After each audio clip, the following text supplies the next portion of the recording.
అక్క? అరే బంటి, అమ్మ వాళ్ళు ఎక్కడికి వెళ్ళారా? గుడికి వెళ్ళారక్క. మరి నువ్వెళ్ళలేదా?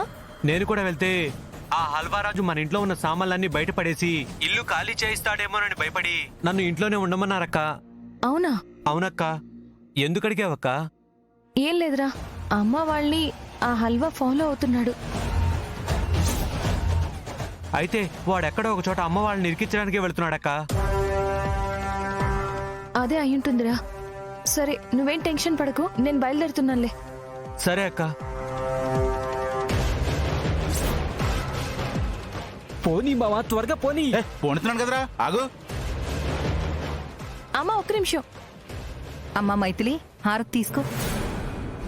అమ్మా, నువ్వు నాకు చిన్న హెల్ప్ చేయాలమ్మా. చెప్పమ్మా. అమ్మా, నేను అర్జెంటుగా గుడికి వెళ్ళాలమ్మా. ఏమైనా మొక్కుకున్నావా? అవన్నీ తర్వాత చెప్తానమ్మా. ఇంట్లో వాళ్ళని అడిగితే మాత్రం నువ్వే ఏదో ఒకటి చెప్పి మేనేజ్ చేయాలి. మేనేజ్ చెయ్యాలంటే కొంచెం కష్టమేనమ్మా. అమ్మా అమ్మా ప్లీజ్ అమ్మా ప్లీజ్.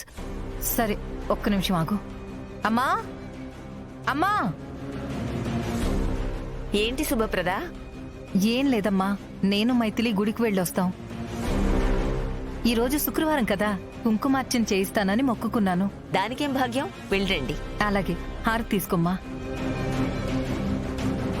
రా మైథిలి. ఏటిది? ఆ మైథిలి ఏమో రహస్యంగా నా పెళ్ళంతో ఏదో చెప్పేసినది. దాంతో నా పెళ్ళామేమో ఉన్న పళ్ళంగా వాళ్ళమ్మని పిలిచి గుడికెళ్ళేసి వస్తామమ్మా అని చెప్పినది. ఇదేదో తేడా కొడుతుందే. మనం కూడా వెళ్ళి వీళ్ళిద్దరూ అసలు ఏం ఎలగ పెడుతున్నారో తెలుసుకోవాలి. బెదిరించడం ఏంట్రా? డబ్బులు ఇవ్వకపోతే ఏసేత్తా. మరి శంకరు, కత్తివరా. వాడి సంగతి చూడు మావా. నిన్ను అయిపోయారు వాళ్ళు. నువ్వు హల్వా! అమ్మయ్యా, ఇక్కడి నుంచి తప్పించుకున్నాను దేవుడా.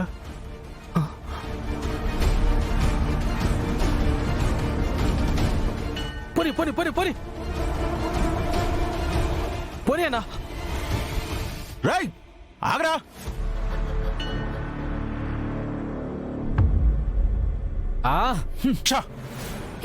అమ్మ మైథిలి, ఇక్కడేం చేస్తున్నావు? ఏం లేదమ్మా, వెళ్దాం పద. సరే పద. సర్లే, పారిపాడు కదా, వెళ్దాం పదా. ఓ ఆడేదవా. ఆ డ్రైవర్ ఆ రోజు పంపించిన పార్సల్లో పంపింది దేవుడి ఫోటోలు కాదు అంటే మరి ఇంకెవరి ఫోటోలు పంపించాడు? అసలు ఆ ఫోటోలు నాకే ఎందుకు పంపించాలనుకున్నాడు? ఆ పంపించిన ఫోటోలకి నాకు ఉన్న సంబంధం ఏంటి? ఏం అర్థం కావట్లేదు. అంతా అయోమయంగా ఉంది. ఏదేమైనా ఆ సత్తయ్య దగ్గరున్న నిజాలేంటో తెలుసుకోవాలి. ఏంటి అది? నేను 11 శుక్రవారాలు చండీ హోమం చేద్దాం అనుకుంటున్నానండి. ఏంటి నాయనా, 11 వారాలు చండీ హోమం చేస్తావా? దానికి లక్షల రూపాయలు ఖర్చు అవుతాయి నాయనా. ఎన్ని లక్షలైనా పర్వాలేదు పంతులు గారు, కానీ అది మీతో జరిపించాలని మా కోరిక. అలాగా, కొంచెం డీటెయిల్ గా మాట్లాడినాయనా. అలాగే పంతులు గారు, రండి, ఇలా పక్కకి మాట్లాడుకుందాం. రండి రండి రండి.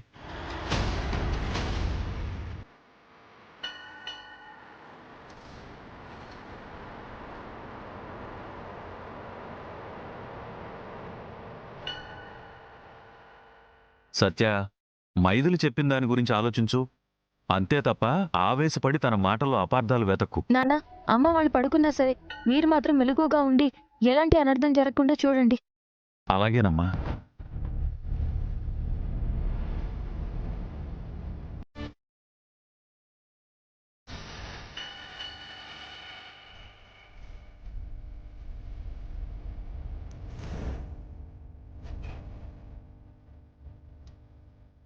అవసరమైతే ఇంట్లో ఏదో ఒకటి చెప్పి నేను మీతో పాటు పడుకుంటాను.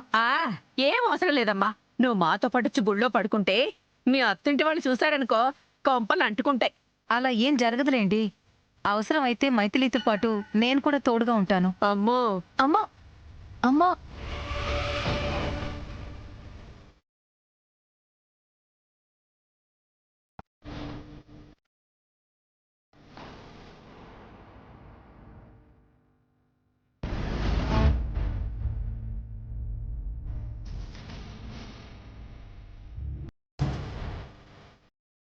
మీరు అన్నట్టే చేద్దాం సరేనా?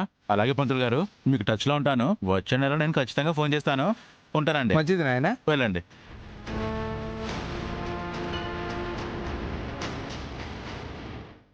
ఇరా కొట్టుకొచ్చేసావుగా? దేవుడి కాడున్న నగలు అన్ని తీసుకొచ్చేసా. సూపర్ రా నువ్వు, సూపర్. త్వరగా ఈ నగల బ్యాగ్ లో పెట్టి పని పూర్తి చేద్దాం. పద పద.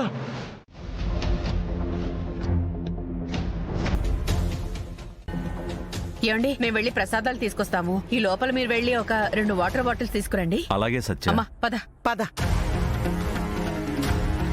నానా ఆ, నేను వెళ్ళి వాటర్ బాటిల్ తీసుకొస్తాను, మీరు ఇక్కడే కూర్చోండి.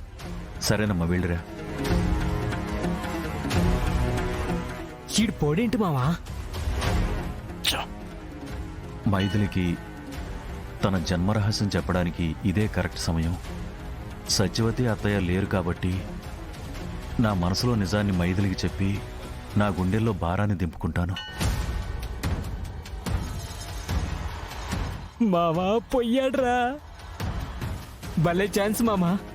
గుణశేఖర్ గాడున్నాడు. ఈ నగల బ్యాగ్ లో ఎలా పెట్టాలని మనం ఆలోచిస్తుంటే ఊపుకుంటూ పోతుండు. పద, ఆ బ్యాగ్ లో ఈ నగలు పెట్టనీకి ఇదే కరెక్ట్ టైం. పద పద పద పద పద పద.